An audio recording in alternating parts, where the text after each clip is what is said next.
Olá, sexto ano, bom dia! Como você está nessa manhã de segunda-feira? Espero que tenha descansado do feriado da semana passada, um feriado prolongado, que você tenha relaxado bastante e esteja pronto para começar mais uma semana de muita atividade, de muitas aulas legais aqui no nosso canal. E nessa semana eu venho para trazer as aulas de toda boa segunda-feira. E como toda boa segunda-feira, você tem uma aula de redação, duas aulas de ciências e duas aulas de inglês. É por isso que na sequência desse vídeo você assiste às aulas nessa mesma ordem. A primeira aula de redação com a Miss Cristiane, a segunda aula de ciências com a Miss Val e a terceira aula de inglês com o Mr. Steffley. No mais, eu espero que você esteja assistindo as nossas lives, que são plantões de dúvidas. Anotem todas as suas dúvidas para que você possa conversar com os professores ao vivo. Para isso, basta você acompanhar o nosso cronograma de lives, tá bom? Se você não tem, estou deixando para você aqui também na descrição do vídeo, junto com os minutos e os segundos exatos que cada aula dessa manhã começa. Então, se você quer ir para uma aula específica, basta você clicar lá nos minutos e nos segundos e você será encaminhado para essa parte do vídeo. No mais, eu desejo a você uma boa aula, um ótimo dia e até amanhã. Fique com Deus.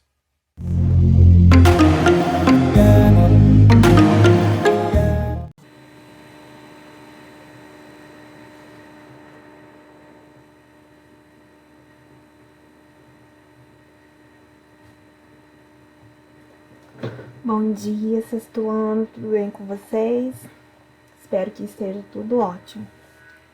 Hoje, segunda-feira, seguindo aí o nosso horário oficial de aulas, nós temos aí uma aula de redação, tá bom? Estamos dando sequência aí às nossas atividades da semana passada, né, da aula passada, então nós estaremos aí fazendo aí os exercícios da página 38 e 39. E para casa é a sequência desses exercícios, da página 38 e 39, né? A proposição de atividade de redação está na página 40, que é a página que vai ser enviada para casa, tá bom? Na semana passada eu passei para vocês um exercício que era para postar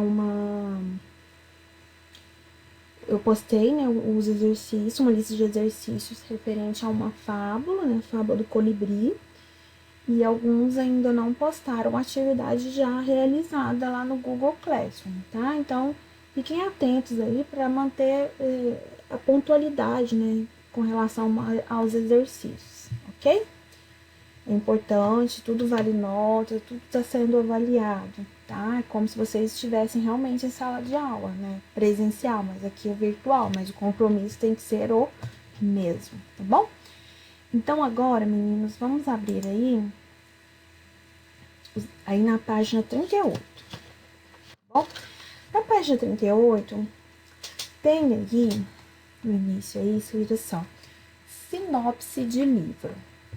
Você leu a sinopse do livro Goose and Bumps, Acampamento Fantasma. Nós já fizemos exercícios e correções em literatura referente a esse texto, tá, meninas? É que foi publicada no site da coleção do livro da qual faz parte. As sinopses de livros podem também ser encontradas na quarta capa do próprio livro, a que se referem ou publicadas em jornais e revistas, em cadernos e seções específicas. Observe a capa do livro A Invenção de Hugo Cabret, de Brian Selznick, e leia a seguir a sinopse. Então, aqui tem a imagem, A Invenção de Hugo Cabret, né, do Brian Selznick, e aí aqui vem o textinho, né, a sinopse. Sinopse. Hugo Cabret é um menino órfão que vive escondido na central de trem de Paris, nos anos de 1930.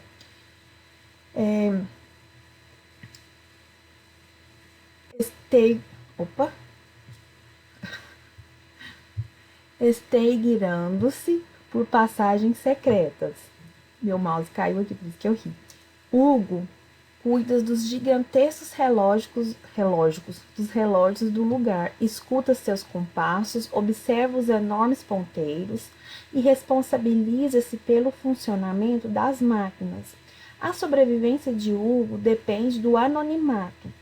Ele tenta se manter sensível, porque guarda um incrível segredo, que é posto em risco quando o severo dono da loja de brinquedos da estação e sua afilhada cruzam o caminho do garoto. Um desenho enigmático, um caderno valioso, uma chave roubada e um homem mecânico estão no centro dessa história, que narra por texto e imagens, procura misturar elementos dos quadrinhos e do cinema.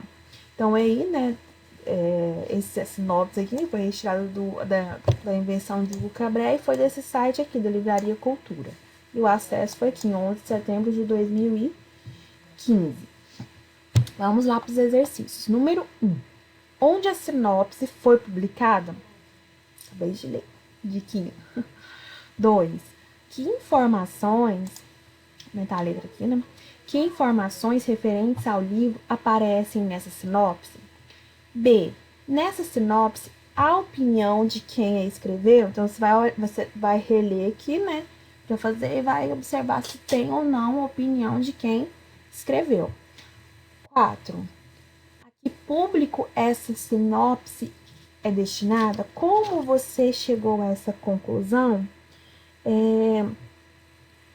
Para que público, né? É adulto, é infanto juvenil, é criança, é bebê, são pessoas mais de idade, para que público, né? Como que você chegou a essa conclusão? Exercício número 5, tá? Em sua opinião, o registro utilizado na sinopse está adequado ao público-alvo? Comente. Então, você vai dizer se está adequado ou não, né, ao público-alvo. O público-alvo que você já citou aqui no exercício de número 4. Então, você vai fazer um comentário, tá? Aqui, a linguagem da sinopse. Acompanhe aí a leitura. A linguagem empregada em uma sinopse deve ser acessível ao leitor, focalizando os aspectos mais interessantes do objeto. Livro, filme, peça de teatro, entre outros. Sem dar muitos detalhes, a fim de que o destinatário fique instigado, ou seja, curioso, e se interesse por conhecer a obra como um todo. Então, as sinopses de livro, de filme, elas têm que ter um conteúdo chamativo, né? Elas têm que ter esse aspecto convidativo, de convidar. Quem lê a sinopse tem que ler e sentir vontade, né, de estar assistindo ou lendo, né, o que foi descrito. Então, tem que usar esse poder de persuasão, né? O que é persuasão? É o mesmo que convencimento, convencer o outro. Aqui, esses exercícios aqui, né, são os que vocês estarão fazendo aí em sala, tá? Do número 1 ao número 5. E agora, isso no livro. Agora, essa atividade aqui é para ser feita no caderno, porque aqui não tem espaço, tá? Então, aqui é no caderno de redação, tá bom? Então, agora aqui, né, chegou a sua vez de produzir uma sinopse de livro. Para concluir a atividade, as produções deverão ser organizadas em um catálogo de sugestões de leitura para a turma, a fim de divulgar alguns livros e despertar o interesse pela leitura. Nós não iremos montar esse catálogo agora, porque não tem como nós não estarmos encontrando, né, em sala de aula, mas assim que as aulas voltarem, nós faremos esse catálogo. Vou pegar todos os textos de vocês e juntar e montar um bloco fazer uma capa bonita e colocar essas sinopses, tá? Então, vamos lá. Escolha um livro, vou pegar uma caneta aqui. Escolha um livro que você gostou de ler para produzir a sinopse. Se você não lembrar de nenhum, vá à biblioteca de sua escola ou biblioteca pública e selecione um livro de seu interesse e leiam. Eu não vou pedir para que vocês leiam, para que vocês vá à biblioteca da escola ou de qualquer outro lugar. Então, prestem bastante atenção no que eu vou falar aqui agora. Essa sinopse do livro fica a seu critério. Pode ser de um livro que você tenha lido no início do ano, pode ser um livro que você tenha lido no ano passado, tá? Não importa quando que você tenha lido esse livro, o importante é que você tenha que ter, né, feito a leitura, porque não dá para fazer sinopse sem ter lido o livro. Então, pode ser qualquer livro que você já tenha lido. Ah, é um livro que eu li lá no 5º ano. Ok. Ah, é um livro que nós trabalhamos no 1º bimestre. Ok. Tá? É importante que seja um livro que você tenha lido, tá? O livro escolhido poderá ser de qualquer gênero, suspense, aventura, humor, conto de fada, fábulas, enfim. Qualquer gênero. É o seu critério. É um livro que você tenha gostado muito de ter lido e que você queira, né, mostrar para os outros colegas e para quem, professores e para, enfim, quais outras pessoas que forem ler a sua sinopse sentirem vontade de estar lendo o seu texto, tá? Vamos lá. C. Anote as informações que você julgar relevante para chamar a atenção para a leitura do livro. Elas deverão ser descritas na sinopse. Então, isso aqui é muito importante. Tem que ter essas informações importantes que você vai comentar, né? Você vai falar sobre elas na sua sinopse. Produzindo o texto. Agora, produza sua sinopse.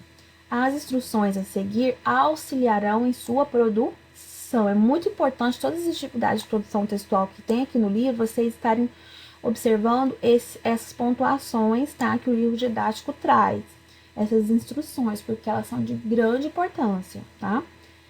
A. Produz uma sinopse, ou seja, apenas apresente o conteúdo do livro, sem emitir a opinião a respeito dele. Você vai falar somente sobre os detalhes do livro. Você não vai falar que se você achou bom, se você achou ruim, tá? Se você gostou, enfim. Você não tem opinião sua. É somente que seja relacionado ao livro, tá? Nós já sabemos que você amou o livro, né? Porque foi um livro que você escolheu. Então, não precisa colocar a opinião. Utilize uma linguagem direta, apropriada para o público-alvo. Ou seja, quem é o público-alvo? Os colegas da sala. Ah, então eu posso utilizar uma gíria, por exemplo? Pode. Nesse caso aí, pode. Desde que seja uma gíria que não seja depreciativa, ou que seja palavrão, ou que seja algo que possa ofender alguém, tá? C. Escreva seu texto utilizando frases curtas e empregue palavras e expressões que tornem a leitura do livro interessante. Então, não fique estendendo demais assuntos, e orações e frases, tem que ser mais direto, tá? Então, você vai escrever sua sinopse no rascunho. Depois que você escrever o seu texto, essa orientação vale para todos os textos. Você vai revisar, você vai fazer a leitura de novo do texto e vai verificar se tem esse passo a passo aqui que eu descrevi aqui, que eu li aqui com vocês, tá? Feito isso, você passa limpo o seu texto, a sua sinopse de livro e posta essa atividade lá no Google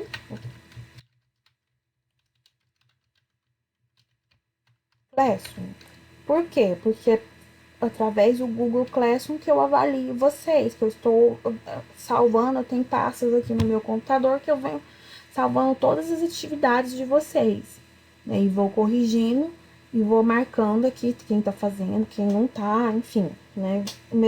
Da mesma forma que nós fazemos em casa, então, ou em sala de aula presencial, então eu preciso do compromisso de vocês. Então, fez o roteiro do livro? Tá pronto seu roteiro? Passou a limpo? Vem aqui no Google Classroom e publica lá a foto, tá bom, meninos?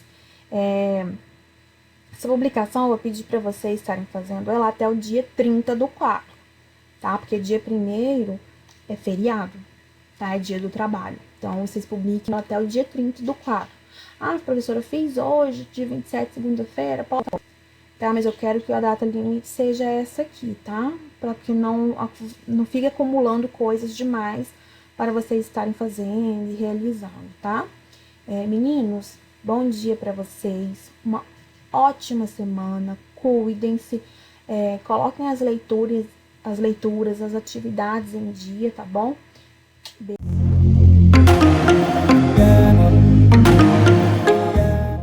Olá, meninos, bom dia. Quanto tempo, né? Vamos lá para nossa correção das nossas atividades do capítulo 4 do módulo 2, que é sobre a estrutura da Terra, né? Na verdade, o título do capítulo é A Terra Vista por Dentro, mas eu vou fazer um aparato geral antes das correções, né? Nós vimos que a Terra ela é formada por 3 estruturas, né? Por 3 camadas, o manto, o núcleo e a crosta terrestre. Lembrando que a crosta terrestre ela é dividida em crosta oceânica e crosta continental. Então, a crosta continental é aquela que se encontra os continentes, e a crosta oceânica é aquela que está localizada os oceanos, né? Aí nós falamos sobre as placas tectônicas, que o movimento dessas placas, né, elas geram um tsunami ou um terremoto. Então, o tsunami é uma consequência de um terremoto, né, que teve origem no encontro de placas tectônicas sobre o oceano, né, e o terremoto é o movimento das placas tectônicas, né, na crosta continental. Nós vimos, né, aí as placas tectônicas do planeta Terra. Falamos que no Brasil a gente não tem terremoto porque ela está no meio de uma placa tectônica, que é a placa sul-americana. Falamos também, né, que o movimento dessas placas, elas provocam colisões, e no encontro entre essas placas, né, que tem essas intensas vibrações, né, ocorrem as atividades geológicas, que pode ser o terremoto e o vulcanismo. E para registrar esses dados, né, nós temos um aparelhinho chamado de sismógrafo. Aí no livro de vocês tem um sismógrafo portátil, que tem um sensor para captar essas atividades, essas vibrações, né? Aí nós falamos sobre os terremotos, alguns terremotos, né, que atingiram o nosso planeta. Falamos como que ocorre um terremoto, né? As placas, elas sempre estão em constante movimentação, porque estão sobre o manto, então o manto é um material pastoso. E esses movimentos, eles podem gerar tensões, né, que comprimem uma região limite. E aí essas tensões, elas vão acumulando, vão tornando cada vez maiores. E aí o acúmulo dessas tensões pode causar a ruptura de uma rocha, que vai formar essa placa, e essas vibrações vão se propagar em todas as direções da superfície da Terra, né? E aí o ponto abaixo, onde se inicia essa ruptura, é chamada de hipocentro, que é onde eu vou ter o foco, né? E aonde nós temos a vibração do terremoto é chamada de epicentro. Falei para vocês que elas utilizam como medidas, né, a escala Richter, né, que foi aí criada por um norte-americano e por um alemão, que eles desenvolveram a fórmula, né, uma escala, na verdade, para basear usar como medidas aí. Aí depois nós falamos sobre o vulcanismo, né, falamos de alguns vulcões. Aí nós temos a imagem do livro, né, da cidade de Pompeia, né, que ficava sobre o monte Vesúvio, na Itália, e ela desapareceu após a erupção de um vulcão. Aí nós temos explicando sobre o vulcanismo, né, que ele é um conjunto de manifestações de atividades que ocorrem no interior da Terra. E em razão disso, né, devido às altas temperaturas e à pressão que estão sobre as rochas, isso vai acontecer, promover uma erupção vulcânica, né, que é a saída desse magma do interior do manto,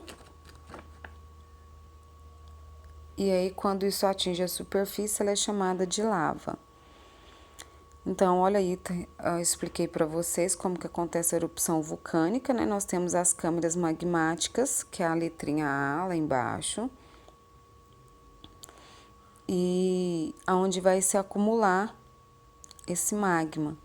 E aí, com o aumento da pressão interna dessa câmara magmática, né, e a formação de gases nessa região, ele vai sair por uma fenda, uma abertura, e aí ele chega à superfície por meio da cratera, né? Ele é acompanhado de gases que são liberados na atmosfera, né, e também cinzas, ok? Olha aí mostrando a explosão. Eu coloquei alguns vídeos lá para vocês verem também, né? O livro também traz informações sobre geysers, que é comum nos Estados Unidos, né? Tem uma região até turística que é o lançamento de água, né? De uma certa quantidade de água sobre umas fissuras no solo, né? E elas são aquecidas, né? Por causa de fissuras nas rochas, né, mais internas, próximas ao manto, essa água penetra no solo e aí o vapor vai aumentando a pressão e essa água é expelida, ocorrendo uma erupção de água. Falamos sobre a deriva continental, né, dos movimentos lá das placas que gerou um movimento dos continentes, né, acontecendo a deriva continental. Isso é comprovado através de fósseis que foram encontrados, né? Então acredita-se que nós tínhamos a união aí da América do Sul com a África, que foi se separando à medida que foram acontecendo as movimentações dessas placas, né? Então aí ele mostra lá a movimentação, que nós tínhamos um único continente que era a Pangeia, depois ele se dividiu em dois grandes continentes, Laurásia e Gondwana, que depois eles foram se separando até ficar a formação atual, né? Como que é comprovado isso? Através dos fósseis, certo? Aí depois vem mostrando sobre a formação das montanhas, que ocorre com a colisão de duas placas, né? E uma das bordas elas são erguidas, aí vai formando essas montanhas. Agora nós vamos para a correção das nossas atividades. Então eu tenho lá o para fazer agora, e aí Larissa faz a seguinte pergunta: o Brasil é um país que não costuma sofrer com terremotos intensos ou erupções vulcânicas. Você concorda com essa afirmação? Sim, né? Nós não temos casos de erupções vulcânicas e nem terremotos. Por quê? Porque o Brasil ele está situado, né, no interior de uma placa tectônica, que é a placa sul-americana. Então nós estamos distante do encontro das placas, né, Násgata e sul-americana, e aí, né, ele não está sujeito a terremotos e nem a atividades vulcânicas. Pode acontecer alguns abalos de pequena intensidade, mas nada que seja de grande intensidade. 2. O esquema a seguir representa como ocorre um terremoto. Então, explique o que cada letra do esquema representa e em seguida explique como ocorre um terremoto. Então, na letrinha A, eu tenho os movimentos das placas tectônicas. Na letrinha B, eu tenho a ruptura das rochas pelo aumento da tensão. A letrinha C, eu tenho o hipocentro. A letra D é o epicentro, é o local onde eu vou sentir, tá? Então, como que acontece um terremoto? Né? Tem que explicar aí. Então, a movimentação das placas tectônicas vão gerar umas tensões que vão comprimir as rochas. E o acúmulo dessas tensões nas rochas vai se tornando cada vez maior, causando ruptura dessas rochas. As vibrações causadas pela ruptura vão propagar pela superfície terrestre e essas vibrações, né, são chamadas de terremotos. O ponto abaixo da crosta terrestre que se inicia essa ruptura é chamada de hipocentro e o ponto acima, onde está a superfície onde a gente sente, é chamada de epicentro. Como a tecnologia atual nos ajuda a prover um terremoto? Meninos, com a tecnologia atual, né, eles fazem um monitoramento constante dessas atividades sísmicas no interior da Terra. Então, tem alguns institutos, né, que são equipados com equipamentos bastante modernos que captam e registram essas ondas sísmicas, né, auxiliando os cientistas a prever onde vai acontecer esse terremoto. A 3 era para responder no caderno de que maneira as erupções vulcânicas causam grandes transformações na paisagem. Então, vocês podem colocar aí que se quiserem escrever até nessa parte baixa aí do livro, né, pode colocar que com as erupções vulcânicas, né, acontecem transformações durante as erupções, né? Por quê? Porque os materiais que saem do vulcão ou dos vulcões, né, altera a composição do solo, né? E além disso, causa destruição das cidades, né? E a destruição do cone vulcânico. Então tem toda uma alteração aí nos locais próximos a erupções vulcânicas. A questão 4, ela pede que no mapa abaixo está a localização dos principais vulcões ativos no planeta. E aí, ela vem lá para a perguntinha letra A. Observe esse mapa e compara a localização das placas tectônicas apresentadas na página 6. O que você pode perceber quanto à localização dos vulcões? Então, aqui nós temos os principais vulcões, olha lá, para vocês verem.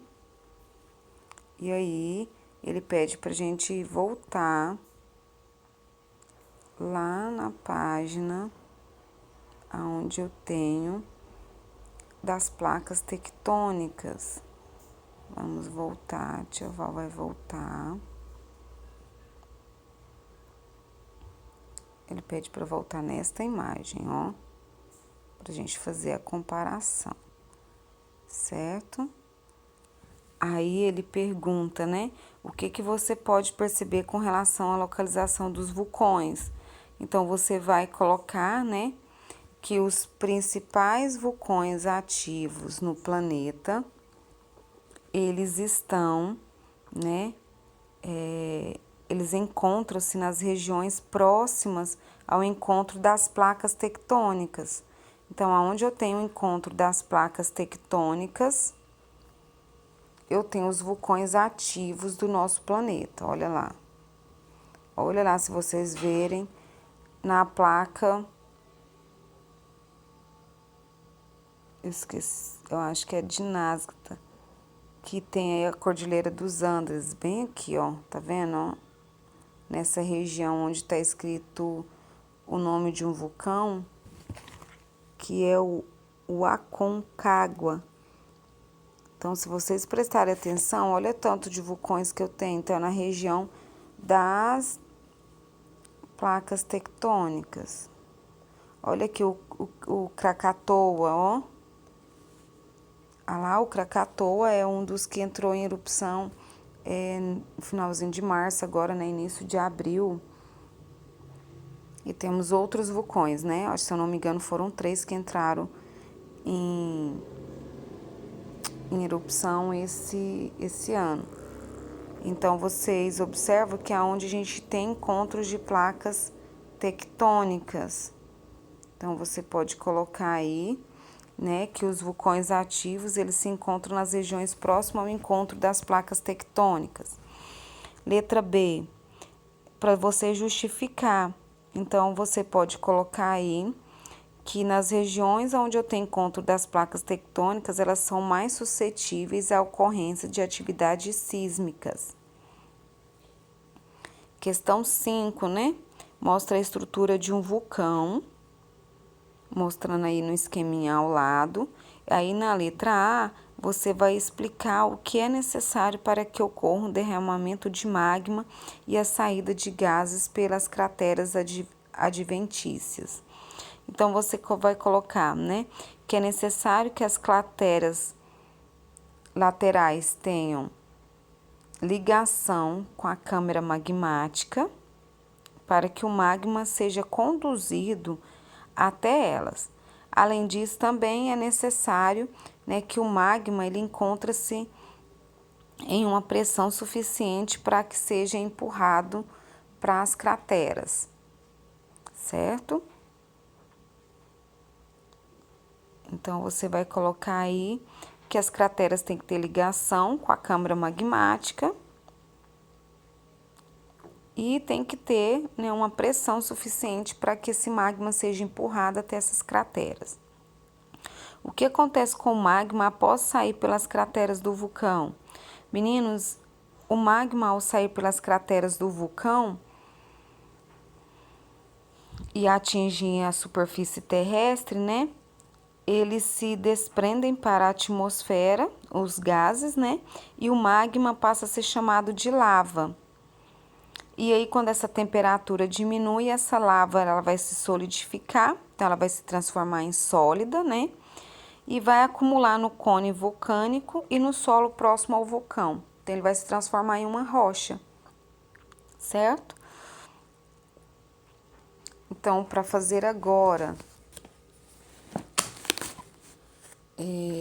tá falando para vocês, né? Nós temos aí o trecho de uma reportagem e fala sobre uma fera terrível em Minas Gerais, que o crocodilo pré-histórico reforça a hipótese da união da América com a África, há mais de 700 milhões, né? Então, eu tô contando aí a história de um fóssil que foi encontrado em setembro de 2000 em um sítio paleontológico em Uberaba, né? Em Minas Gerais. Aí, na letra A, ele fala sobre a deriva continental, né? Aí pede para você sublinhar o trecho que reforça essa teoria. Então, nós vamos lá no segundo parágrafo, se você vai sublinhar lá. De acordo com a característica de seu crânio, Uterrufus foi classificado como o quinto membro da clássica família dos crocodilomorfos Pessuridae, né? Fazem parte de uma genealogia de 3 outros crocodilomorfos sul-americanos, 2 brasileiros também encontrados em Minas e um argentino descoberto na Patagônia e um africano escavado em Madagascar. Então, você vai sublinhar essa parte aí. Aí é para você explicar com suas palavras essa teoria, né? Então, você vai colocar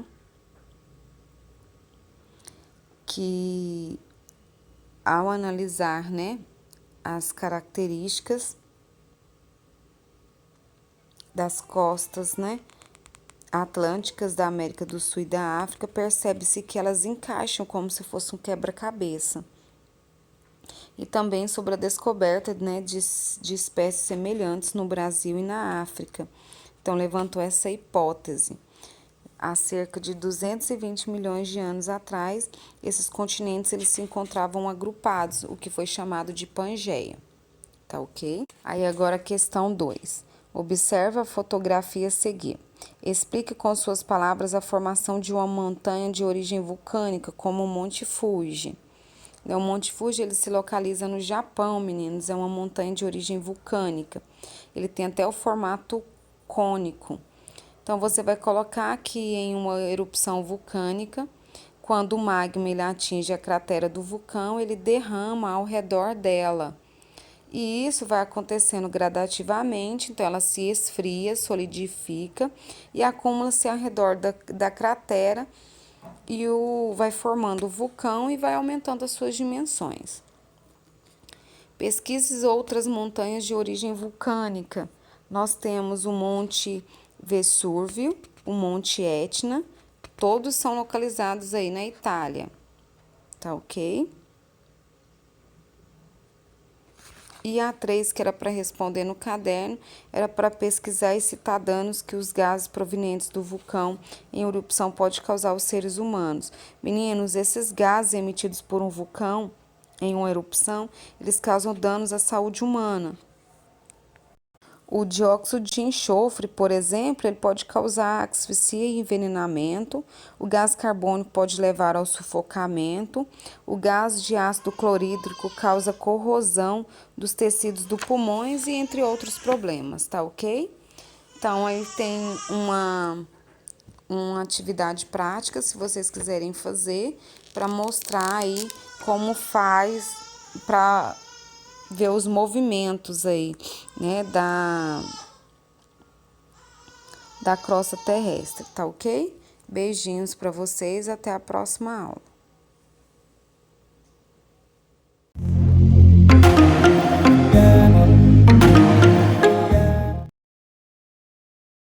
Tudo bem, galera do sexto ano?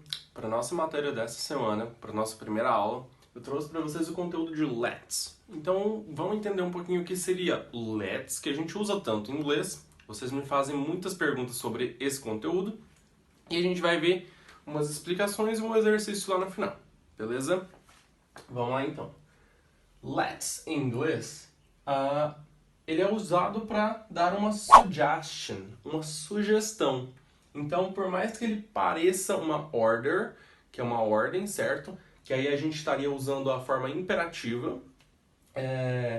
Nesse caso, o let's ele é utilizado para suggestion. Então, ele vai dar uma sugestão sobre qualquer coisa, ok?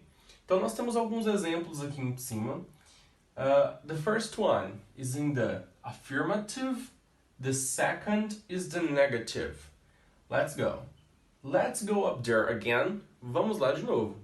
Ok? Então, vamos lá de novo.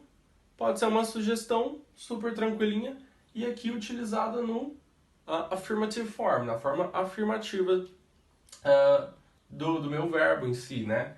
Então, go é o verbo, que é ir, no caso, e ele está ali na base form dele, na forma simples básica.